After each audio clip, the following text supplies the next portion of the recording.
Mercredi 16 février 2022, bienvenue à cette autre édition du Balado du Centre-Ville, épisode 80. Donc, on n'est pas obligé d'être très bon en maths pour comprendre qu'on est à 20 seulement du plateau des 100. Peut-être qu'on va l'atteindre plus tard cette saison, peut-être pas, mais encore une fois, merci d'être si nombreux à l'écoute. Alexandre Tourigny, toujours en compagnie de Max Boudrouin. On reçoit comme invité nul autre que la légende. Je pense que le mot est faible, même Michael Guerrier. Comment ça va, messieurs?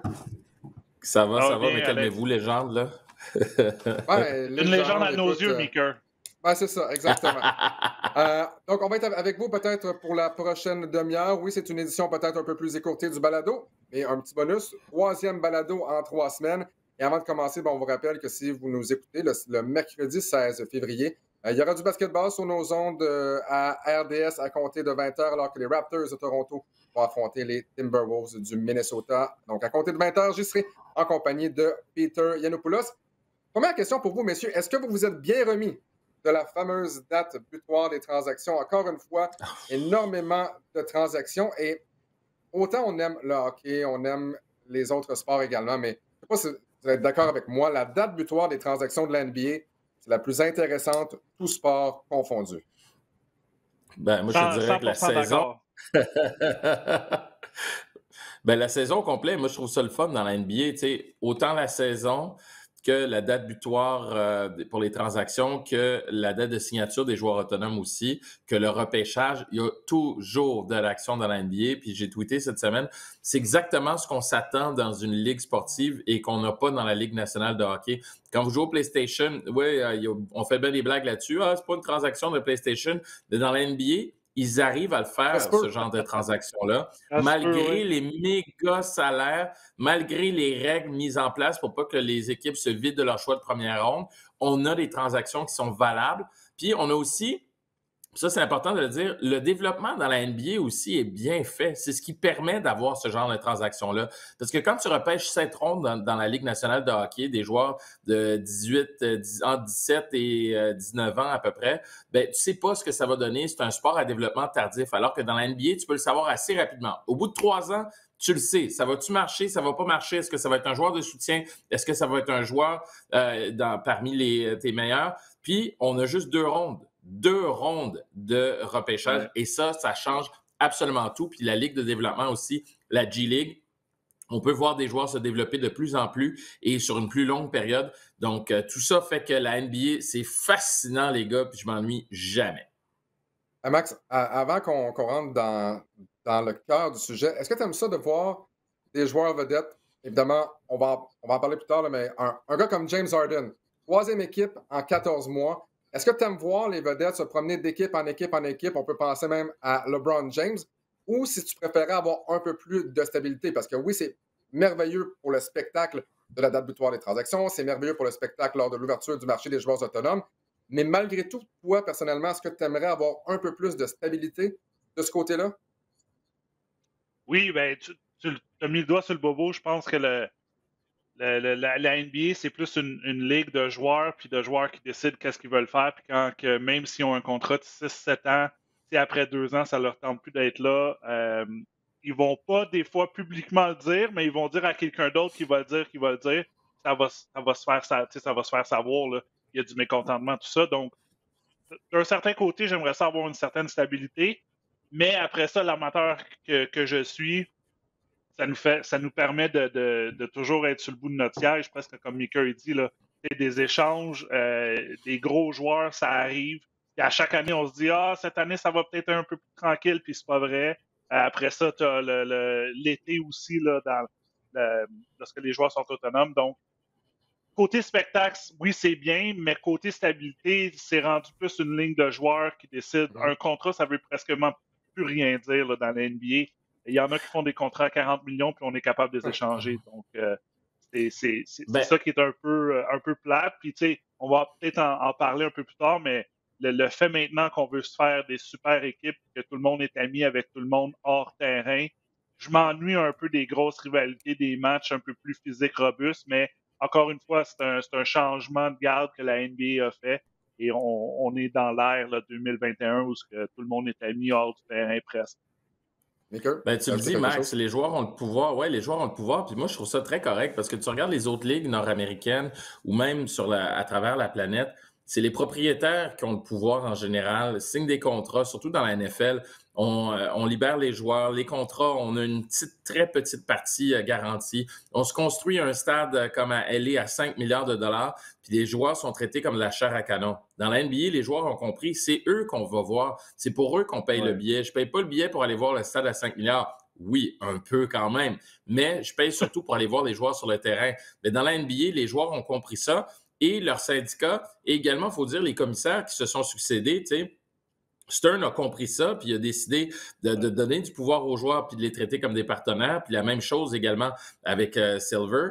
On a décidé que, bon, ben, on allait travailler ensemble, puis oui, les joueurs vont décider. Puis, tu sais, quand c'est l'inverse, là, c'est drôle comment on chiale moins quand les joueurs sont échangés ou libérés ou on les envoie ailleurs. Ben oui, on passe à l'avenir de l'équipe plus tôt. Alors que quand c'est des joueurs qui ont une carrière très courte en passant, là, pour la plupart, oui, on passe à LeBron qui a une carrière incroyable, une longévité presque extraterrestre. Mais les joueurs ont des carrières courtes. Donc, c'est le temps de cash-in puis de gagner des championnats, pourquoi pas.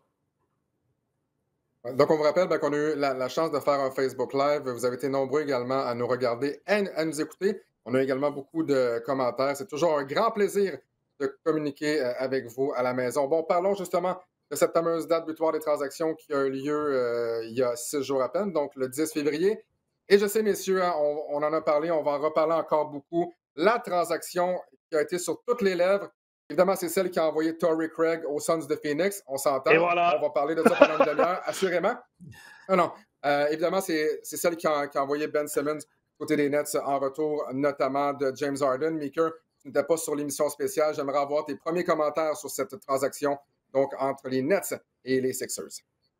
Bravo d'avoir réussi à concocter une transaction du genre parce que tout le monde pensait que Ben Simmons allait sécher. Puis tant mieux pour Philadelphie de l'avoir fait sécher aussi longtemps puis d'avoir dit « Ah, tu veux pas jouer? Pas de problème. » Tu sais, il y a ce pouvoir-là aussi. Ils se sont fait mal, mais pas tant que ça, dans le fond, les 76ers. Puis ça, c'est tout à l'honneur des 76ers d'avoir réussi à dire on a un excellent joueur, mais ça va être difficile, puis on ne croit pas nécessairement en lui. Puis bravo aussi à Ben Simmons d'avoir dit ben, si vous ne croyez pas en moi, échangez-moi. Puis si vous ne voulez pas m'échanger, ben moi, je suis prêt à laisser sur la table 20 millions de dollars. Ça prend quand même des gros cojones pour dire moi, je reste à la maison. Puis je laisse pas loin de 20 millions de dollars sur la table ou un peu moins, là, à 2-3 millions de nuances. On s'entend que c'est pas ça le point. Mais d'avoir réussi à faire cette transaction-là à ce moment-là aussi, pour moi, c'est extraordinaire. Puis ça en dit beaucoup sur la NBA. Puis on parle des joueurs qui sont chummés. Mais les DG aussi commencent à être chummés, puis ils savent où ils s'en vont avec leurs transactions, connaissent les défauts de tous les joueurs, se parlent honnêtement, puis on fait une transaction qui est juste. Moi, je trouve que Philadelphie a peut-être donné un peu beaucoup aux Nets, mais de l'autre côté, il n'y a aucune garantie que ça va marcher avec les Nets, Ben Simmons, puis cette autre super équipe qu'on tente de créer des deux côtés, autant des Nets que du côté des Sixers. Les Sixers sont allés chercher un joueur qui voulait jouer là. Est-ce qu'on va retrouver le James Harden qu'on a vu avec le Rockets, avec les Rockets de Houston? Parce qu'il faut se rappeler, le gars marquait régulièrement 50 points dans des matchs. On parle beaucoup de Steph Curry, puis de ses 3 points du centre-ville, justement, puis de la moitié de terrain. James Harden avait commencé à prendre le relais puis montrer que lui aussi était capable. Puis pendant que Curry était blessé, c'est James Harden qui menait au titre des 3 points puis qui réussissait des soirées extraordinaires comme ça avec des lancers de la moitié du terrain. Donc, est-ce qu'il peut redevenir ce joueur-là? J'en doute. Mais je trouve que Philadelphie a quand même donné beaucoup. On a hypothéqué une partie de notre avenir pour pouvoir gagner rapidement. Puis n'oubliez pas, dans l'Est, c'est très, très, très compétitif. C'est très chaud. Et pour battre Giannis et les Bucks, ben, ça va prendre justement des points. Puis on a besoin de joueurs dominants. Donc, bien hâte de voir ce que ça va donner. Mais contrairement à ce que j'avais dit la dernière fois, les gars, je ne vais pas m'avancer. J'avais dit que les Nets s'en allaient en finale puis qu'ils allaient probablement remporter le championnat. C'est pas arrivé. Puis c'est un autre flop de Super Teams. J'ai l'impression qu'on va avoir 2 autres flops encore. Attends, peut-être qu'avec Ben Simmons, peut-être que cette équipe-là des Nets va aller en finale. Brièvement, Max, avant, James Harden a parlé hier, Ben Simmons a parlé hier, les directeurs généraux aussi. Mika, tu parles que les Sixers ont donné beaucoup. Daryl Morey a dit, écoutez, la fenêtre de Embiid, Harden et Harris, c'est maintenant. On veut gagner maintenant. Et Morey, ben, c'est targué d'avoir été en mesure de garder Maxey, Thybulle également, 2 joueurs très prometteurs. Et on va miser pour le reste de l'équipe, parce qu'évidemment, on a donné de la profondeur. Ben, on va miser sur le développement des joueurs, donc qui prendront la place de ceux qui ont quitté. Ben Simmons lui a dit, écoutez, c'est rien contre les entraîneurs, c'est rien contre la foule, c'est rien contre personne. Je suis content d'être parti des Sixers pour moi-même, pour ma santé mentale. On sent que ça va aller mieux justement parce qu'il a quitté les Sixers. Et pour James Harden, ce qu'il a dit hier, donc mardi le 15 février, là, si vous nous écoutez plus tard, James Harden a mentionné lorsque peut-être dans une drôle de situation, une situation difficile avec les Rockets de Houston, moi, je voulais aller à Philadelphie. C'était mon premier choix. Ça n'a pas marché. Je me suis ramassé avec les Nets de Brooklyn. Il a mentionné aussi que la situation de Kyrie Irving et de son fameux vaccin, oui, ça a un impact du côté des Nets, mais on a senti un James Harden très réticent de parler de ce qui s'est passé du côté de Brooklyn. Il a bien hâte, évidemment, de jouer avec Joel Embiid. D'ailleurs, je ne sais pas si vous avez vu hier le match, la dégelée que les Celtics ont donné à Varlop. Écoutez, c'était pas chic. Ça fait 2 fois que Harden est témoin d'une varlope de son équipe. Hein? Puis écoute, je ne suis pas un grand styliste, je ne suis pas un critique vestimentaire, mais je ne suis pas certain non plus de ce que James Harden portait hier. Pour ceux qui ont peut-être vu les photos, c'est assez spectaculaire. Pour revenir au match, donc de 135-87. Oui, pas de problème, Maker. Merci beaucoup encore pour ton temps. Donc, 135 à 87. Et pourquoi avoir un James Harden quand on peut avoir un gars comme Joel Embiid qui fait des double step back qui ne fonctionnent pas finalement?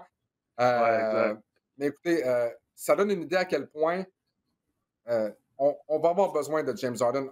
On a beau avoir une bonne équipe. Présentement, les Celtics, c'est une équipe qui connaît de très, très bons moments, qui donne des volets un peu à tout le monde. Max, donc, il y a quand même du travail du côté des 76ers, même si on met la main sur James Harden. Là. Oui, puis comme Michael disait, c'est tellement serré dans l'Est. Ça ne veut pas dire que tu vas chercher un James Harden que tu gagnes automatiquement ton billet en finale de la NBA. Les séries vont être extrêmement difficiles. Je pense qu'il y a une très bonne parité. C'est sûr que là, en ce moment, on n'a pas vu Harden et Embiid ensemble, ce duo-là. J'ai de la misère avec Harris. Harris, c'est toujours le joueur troisième option, mais peut arriver avec une journée avec 25 points, puis le lendemain, il va avoir 6 points, un peu comme la dégelée qu'ils ont eu hier contre les Celtics. Mais moi, je suis pas encore parti pris pour les Sixers. Joel Embiid, Harden ensemble, tu te dis, OK, ils vont faire du pick and roll, mais Embiid n'est pas le joueur qui va rouler au panier. Il va vouloir ça se passer. Mais peut-être que maintenant, il va le faire, c'est ça.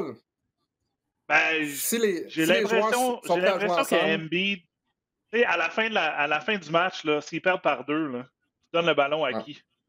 Qui va vouloir le ballon? Moi, je pense que Harden va vouloir le ballon, puis je pense qu'Embiid va vouloir le ballon. Fait que là, c'est de savoir qui va vouloir jouer avec un et l'autre.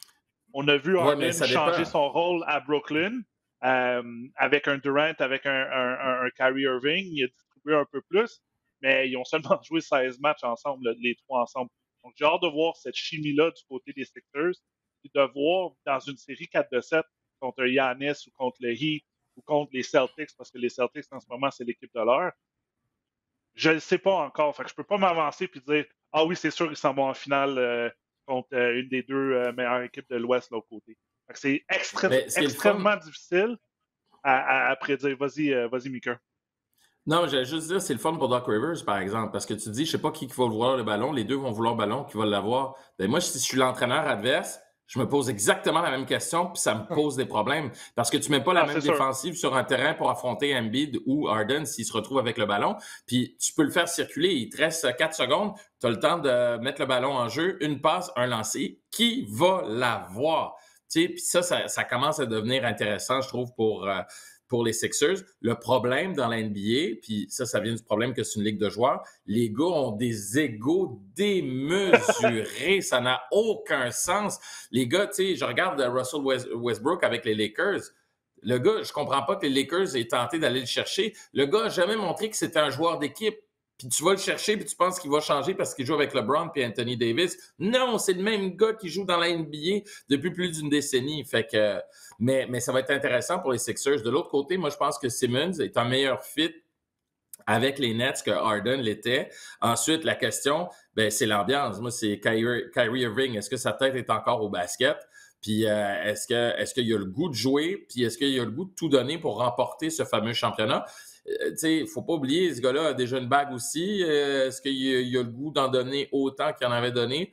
Peut-être que la petite infusion d'énergie que Simmons pourrait amener va les aider, mais comme je dis, moi, ces deux équipes-là ne me convainquent pas du tout, mais pas du tout. Petite note, en passant, il y a juste dans la NBA que tu vas voir une transaction blockbuster comme ça en deux équipes qui sont à 2 rangs de différence du classement dans la même conférence. Puis ils sont à quelques heures de route l'une de l'autre. Sérieux, c'est vraiment unique à la NBA. Là. J'aime pas ramener tout à la LNH, mais c'est comme si Sidney Crosby était échangé contre Alexander Ovechkin. Tu ne verras pas ça, là. Tu verras tout simplement pas ça. Et c'est pareil dans tous les autres sports également. Tu parlais de Kyrie Irving.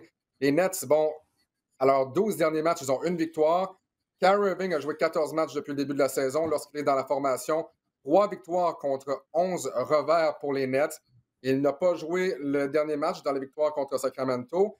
Il ne fera pas les 3 prochains matchs non plus. On joue à Madison Square Garden contre les Knicks. On joue à domicile contre Washington, à domicile contre les Celtics également. Donc, la situation vaccinale, ça revient encore à ça pour Kyrie Irving est problématique. Cela dit, Seth Curry, qui est également passé des Sixers aux Nets, lui a connu un bon match contre Sacramento avec 23 points et ça pourrait être une partie de la solution peut-être pour les Nets parce que je suis certain que ça nous a fait de la peine de donner Seth Curry du côté des Sixers. Mais écoute, si c'est pour mettre la main sur James Harden, je pense que c'est vraiment un moindre mal. Maintenant, messieurs, évidemment, comme on l'a dit plus tôt, c'est une super équipe, un super team qui n'a pas fonctionné. On avait Kevin Durant, Irving, Harden. Au niveau de talent brut, c'est peut-être l'un des meilleurs super teams des années 2000, sinon le meilleur super team, à mon avis. Cela dit, ça n'a pas marché. Bon, Ben Simmons arrive, peut-être que ça va devenir le grand super team. Tout ça pour dire qu'il y a plusieurs textes qui ont commencé à parler des super équipes qui n'ont pas fonctionné. Mark Stein a écrit il y a quelques jours « The Nets will go down as the most disappointing super team we've ever seen ». Donc, c'est la super équipe la plus décevante de l'histoire de la NBA. Et Maker, tu en as ressorti quelques-unes de ces super équipes-là. Maker a fait sa liste. Oui, exactement, la liste d'épicerie. Quelles sont, à ton avis, les super équipes qui ont vraiment déçu dans l'histoire de l'NBA ou peut-être dans l'histoire plus récente? OK, les amis, vous voulez un top 5, un top 3 ou un top 10? On va aller dans le désordre.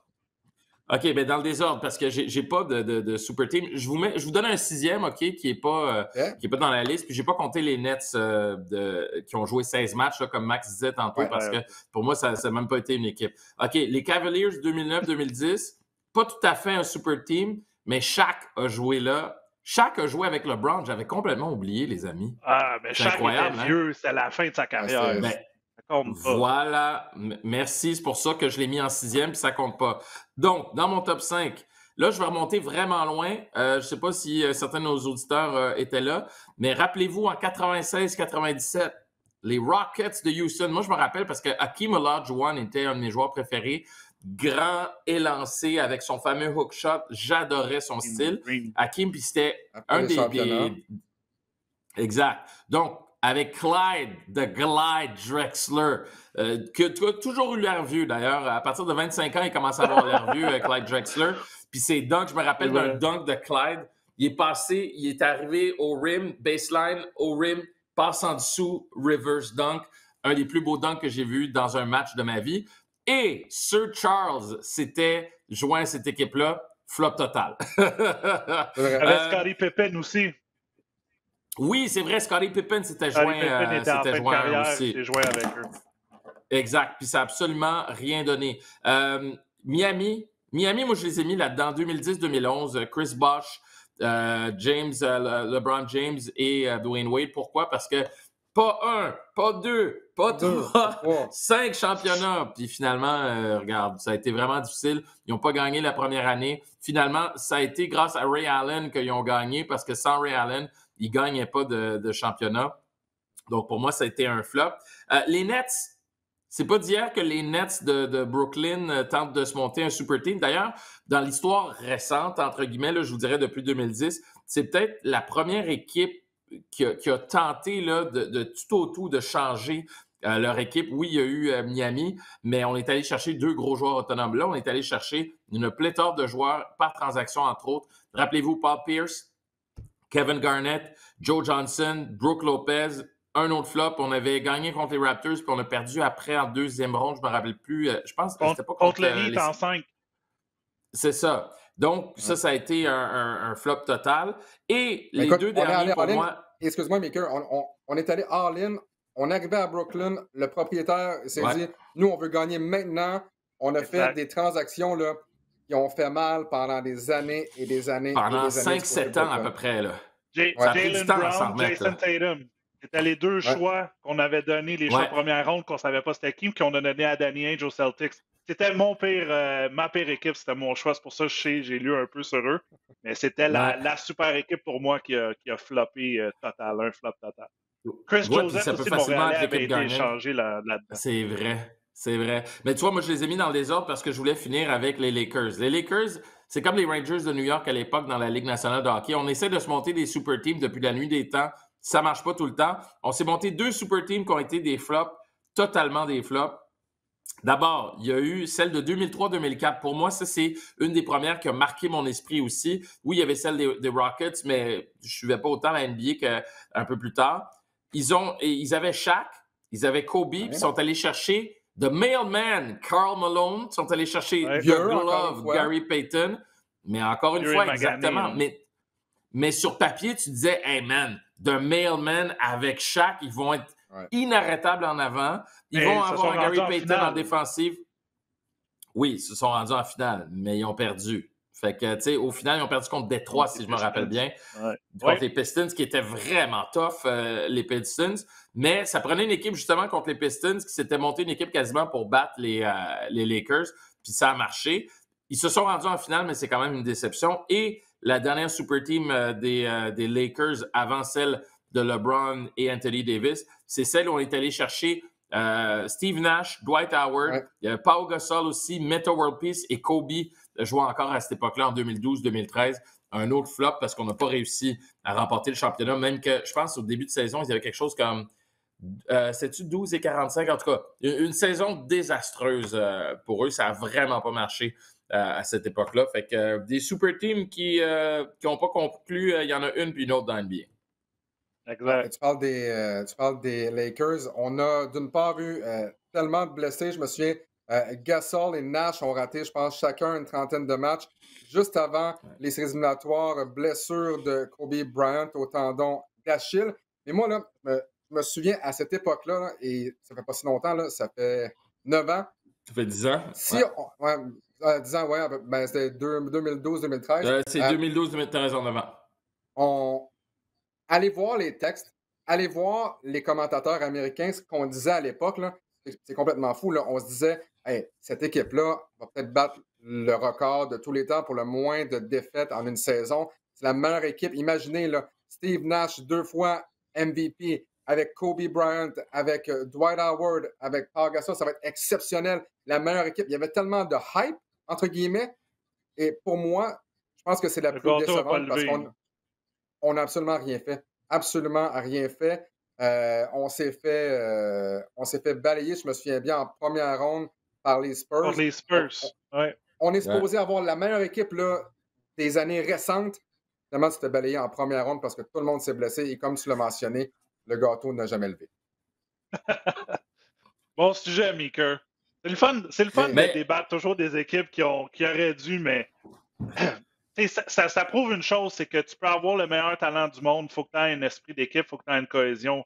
Tu peux pas te faire une super équipe et te dire c'est sûr on va gagner. Tu peux pas t'acheter un championnat. Puis moi, ma liste, quand Meeker avait proposé ce sujet, je parlais des Nets. parce que le milliardaire là, russe, je me souviens plus de son nom, lui, c'était carrément, nous autres, on vient de déménager à Brooklyn, on veut Ouais. être la sensation de l'heure, puis on va s'acheter un championnat. Puis 4 ans plus tard, 5 ans plus tard, il a vendu l'équipe. Maker, Ben, tu le en sais. une minute, je te pose une question, Maker. Est-ce que tu mettrais les Lakers de cette année dans ta liste? On a LeBron James, Oh, potentiellement un oh. top 1, 2, 3 ou peu importe, joueur de tous les temps. Anthony Davis, un big man tellement dominant. On a Ouais, Westbrook, qui a été électrisant tout au long de sa carrière. Les ouais. séries La saison éliminatoires, n'est pas c'est pas finie. fait. Ouais. La Ben, saison la n'est pas saison finie, n'est on pas peut pas finie, répondre. c'est vrai, Max a raison, mais je l'aurais mis dans mon top 10, par exemple, parce qu'ils sont très décevants. Puis, tu sais, c'est vraiment difficile parce que, tu sais, puis tu le sais mieux que nous deux, Max, ça prend de la chimie dans une équipe, puis ça prend surtout des joueurs qui sont complémentaires. Tu sais, le dicton le dit, il y a juste un ballon sur le terrain. Puis une des raisons, moi, Exactement. une des équipes que j'ai aimé détester, c'est l'équipe des Spurs avec... excuse-moi, Parker, Duncan, avec Tony Ginobili, Parker. Parker. Exact. Tony Ouais. Parker, c'est ça, je cherchais le nom de Tony Parker. Mais c'est ça, cette équipe-là était tellement complémentaire. Tu Ah vois, ouais. quand tu penses à Tony Parker, tu penses tout de suite à Ginobili et à Duncan. Ensemble, c'était parfait. Même chose avec l'équipe à l'époque de Robinson. Tu avais Robinson, Duncan, les deux Twin Towers, puis l'équipe était construite autour de ces deux gars-là. Ouais. Mais toutes les équipes qui ont réussi dans la NBA, c'est des équipes qui avaient une chimie qui était dure, une espèce d'intangible dur à battre. Tu sais. Même chose avec les Warriors aussi. Oui, c'est une équipe qui tirait, mais une équipe qui était complète. On complétait autour de Steph Curry cette équipe-là. Donc, quand tu essaies d'amener des éléments de l'extérieur, tu as juste un ballon, puis ces joueurs-là sont tous habitués d'avoir le ballon dans la game, de toucher sur chaque possession. Ben non, tu peux pas réussir. Fait que oui, je mettrais les Lakers de cette année dans ma liste probablement. Ils seraient peut-être 6e à la place des Cavaliers. Ouais, reste à savoir comment cette fameuse saison-là va se terminer. Maker Guerrier, encore une fois ce matin, toujours un plaisir. Ça passe tellement vite lorsqu'on est en ta compagnie.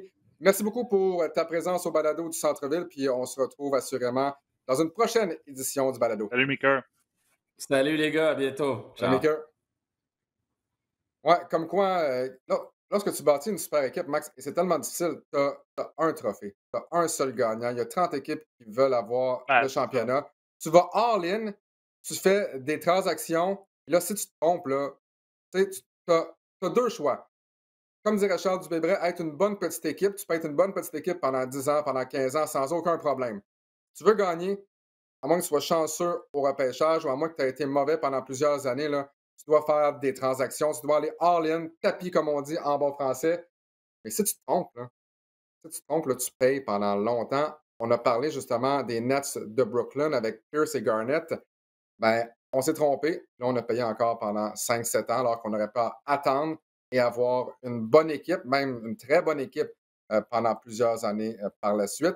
Et j'aime bien qu'on parle de Super Team. J'aime bien également qu'on parle euh, de joueurs qui sont demeurés avec leur propre équipe parce que, en tant que partisan des Mavericks que tu es, tu as eu la chance de voir Dirk Nowitzki. Tu sais, lorsqu'on parlait de joueurs qui Ouais. changent d'équipe à chaque 6 mois, ben toi, tu as eu la chance de voir Dirk toute sa carrière avec l'équipe que tu aimais, avec les Mavericks. Exact. Puis, tu sais, moi, je pense puis je fais pas les salaires des joueurs de la NBA, là, loin de ça, mais une des belles choses que j'entends, c'est quand un joueur vedette décide d'accepter moins de salaire pour aller chercher d'autres équipes. Donc, tu le vois qui est vraiment loyal à son équipe. Puis, dans l'exemple de Dirk, je me souviens quand il était à son année de joueur autonome, Kobe l'avait appelé et Dirk avait appelé Kobe. Puis, ils se sont dit, juste par respect, je veux te le demander, tu veux-tu venir? Puis les deux ont répondu la même chose. Ils disent je peux pas, il faut que je reste je veux rester à Dallas. Dirk avait dit que Kobe voulait rester avec les Lakers.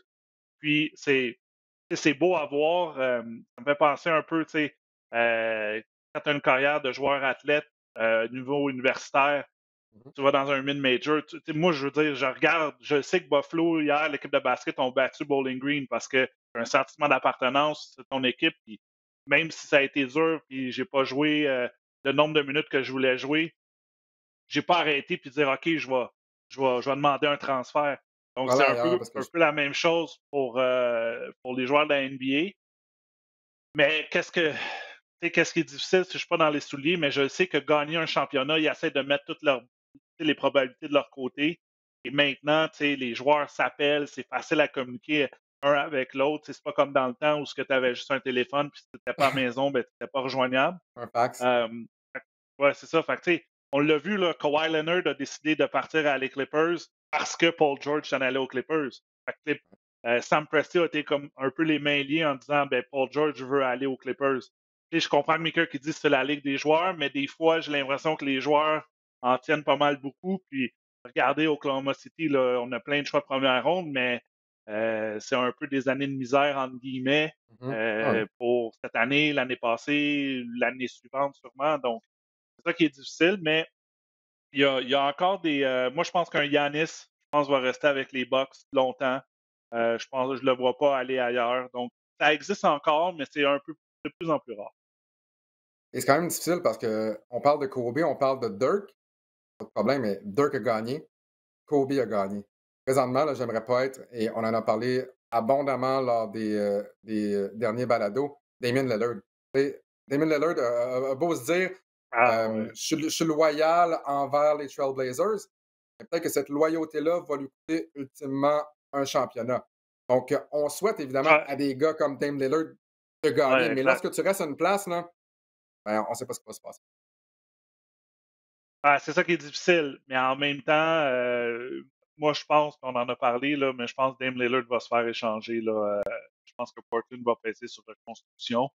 Euh, On a vu un peu CJ McCollum avec les Pelicans qui ont battu les Raptors récemment. Il s'adapte à son nouveau rôle. C'est sûr que c'est drôle de le voir dans un nouvel uniforme. Mais je pense que Dame Lillard est peut-être un des derniers là, qui dit qu'il va être loyal. Puis il vient de cette région-là. Il a joué à l'université dans cette région-là, je voulais dire. Mais ça va peut-être jouer contre lui parce que c'est peut-être pas le meilleur marché. Dirk, Dallas, c'est quand même un bon marché, une belle ville. LA, Los Angeles, OK, t'as pas besoin de me vendre Los Angeles. Mais peut-être les deux derniers de la trempe, c'est Dame Lillard puis Giannis Antetokounmpo. Hein. Ouais. Même pour Yanis, on ne savait pas s'il était pour revenir du côté de Milwaukee lorsque son contrat est venu à échéance. Ouais. Mais ultimement, il a décidé de retourner. Max, samedi prochain, donc sur le rds.ca en direct, RDS va donc vous présenter la soirée des étoiles, donc le concours d'habileté des étoiles de la NBA. Et là, je sais à la maison ce que vous vous dites. Pourquoi RDS ne présente pas avec ses 3 antennes le concours d'habileté? Ben, je vais vous expliquer. Il y a Il y a du les Jeux trafic. olympiques. Il y a les Jeux olympiques à RDS, les Jeux olympiques à RDS2. Il y a un gala de UFC à RDS Info. Donc, plutôt que de ne rien faire, ben, on a décidé quand même de vous offrir cette soirée des étoiles, donc samedi sur rds.ca en direct. Et en plus, là, vous pouvez regarder les Jeux olympiques sur votre télé si vous voulez, mais comme deuxième écran, sur votre cellulaire, sur votre ordinateur, si vous êtes en transport en commun, peu importe, il y a une façon de regarder ça, et c'est sur le rds.ca en direct. Donc, j'y serai à compter de 20 heures avec Peter Yanopoulos. Comme d'habitude, donc, 3 épreuves, le parcours d'habileté, le concours d'habileté, qui a un peu changé, Max, parce que là, on a 3 équipes de 3. On a 4 rondes. Il y en a un, bon, pour les tirs, l'autre pour les passes, une course à relais. Et ensuite, on doit tenter des tirs du centre du terrain. Normalement, tu as des gardes, tu as des joueurs d'avant également, des alliés Mhm. qui sont dans un tableau éliminatoire. Là, on a un peu changé la formule. On est allé avec 3 équipes de 3, une des Cavaliers, donc Jarrett Allen, Darius Garland et Evan Mobley. On a les recrues, Scotty Barnes, Cade Cunningham et Josh Giddey du Thunder d'Oklahoma City. Et on a les frères Antetokounmpo. Alex, Giannis, Thanasis, Antetokounmpo. Je ne sais pas pour toi, là. Mais pour moi, là, c'est un match des étoiles. Et je comprends à quel point d'avoir les frères Antetokounmpo, c'est plaisant. Je comprends. Mais est-ce que je veux vraiment voir? Est-ce que je veux vraiment payer si je suis à Cleveland pour voir Alex Antetokounmpo et Thanasis qui ne sont pas des joueurs tout étoiles? Rien contre eux, là. Mais qu'est-ce qu'ils font? Qu'est-ce qu'ils font? J'aime autant la vieille formule. Bah, J'aime autant voir Trae Young. J'aime autant voir des joueurs étoiles. Parce que ouais. sinon, Max, là, ça revient au concours de dunk, amenez-moi les meilleurs dunkers, tout simplement. Donc, qu'ils Ah, soient c'est dans la ça. G-League. Non, mais écoute, qu'ils soient dans la G-League, soit n'importe où, amenez-moi les meilleurs gars du concours de dunk si on est pour accepter le fait que des joueurs qui sont loin d'être des joueurs étoiles sans rien leur enlever, qui seront présents dans cette soirée-là. Est-ce que toi, t'aimes cette nouvelle formule, Max? Euh, je ne sais pas parce que je vais te répondre à notre prochain balado Après? parce que je vais l'écouter. Ah ouais. C'est sûr que, tu sais, on essaie un peu de réinventer la roue, tu sais, mais tu regardes ça, puis c'est comme mi-cuit, là. T'es comme, bon, qu'est-ce qu'on essaie? Je suis un peu mi-figue, Ouais. mi-raisin, je pourrais dire. On essaie quelque chose de nouveau, euh, mais le samedi soir, ça revient à 2 épreuves. Le concours de 3 points, tu as des bons tireurs qui sont là, tu as Fred VanVleet, Trae Young, tu as des vedettes qui Regarde sont ça, là. Max, je vais te dire Euh, la liste. T'as McCollum, Trae Young, Zach LaVine, Desmond Bain, Karl Anthony Towns, Fred VanVleet, Luke Kennard et Patty Mills. Donc, quand tu as même, quand même des une bons très bonne brochette. francs-tireurs, là. Ouais. Et ça, c'est comme l'avant-goût du spectacle. Puis le spectacle, on en a déjà parlé, c'est le concours de dunk. Qu'est-ce qui vient avant? Bon, c'est comme le spectacle d'avant-match, je pourrais dire. On fait un peu l'hymne national, je pourrais dire. Tu sais, c'est comme, bon, on va le regarder, mais il y a peut-être du monde qui va parier là-dessus, je sais pas. Le monde parie sur n'importe quoi. Mais j'ai pas vraiment, tu sais, c'est pas. Comment je peux dire? On va voir, ça va peut-être être le fun. J'aimais l'ancienne méthode où on mettait des gardes contre des joueurs alliés. Tu avais une petite rivalité en disant ça va toujours être des gardes parce que c'est comme un parcours de garde, la vitesse, tout ça. Mais la plupart du temps, c'était des alliés qui gagnaient. Puis ça démontrait que les grands joueurs pivots sont juste pas des joueurs qui dunkent en dessous de panier, qui font rien, qui sont immobiles. Mais on verra. Écoute, j'ai hâte de regarder ça samedi, mais j'ai plus hâte de regarder le concours de 3 points puis le concours de dunk, je te cacherai pas. Je comprends ça. Donc, pour le concours de dunk, pour terminer, Cole Anthony du Magic d'Orlando, Juan Toscano Anderson des Warriors de Golden State, Obi Toppin, sa deuxième participation des Knicks de New York et Jalen Green du côté des Rockets de Houston. On vous rappelle, si vous nous écoutez en ce mercredi 16 février, il y a du basketball à l'antenne de RDS ce soir à compter de 20h alors que les Raptors de Toronto vont jouer contre les Timberwolves du Minnesota. Les Raptors qui ont subi 2 revers de suite pour la première fois en près d'un mois. Ça n'a pas été chic non plus lors du dernier match. On a tiré à 30,5 seulement du terrain. La pire performance de Ouais. la troupe de Nick Nurse. Et même, il y a Pascal Siakam qui a dit, écoutez, ça a été un match terrible, tout simplement. Vraiment, donc, Une un match mauvaise dans le à système, oublier. comme on dit.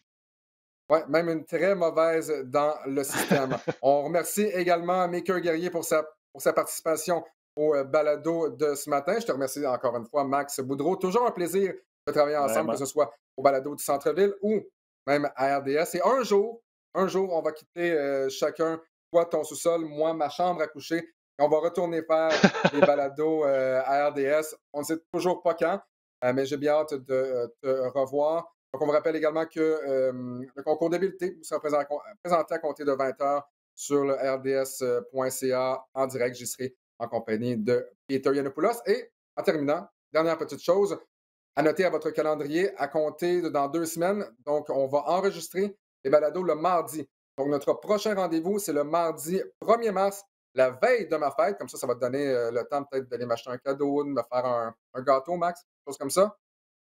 Ouais.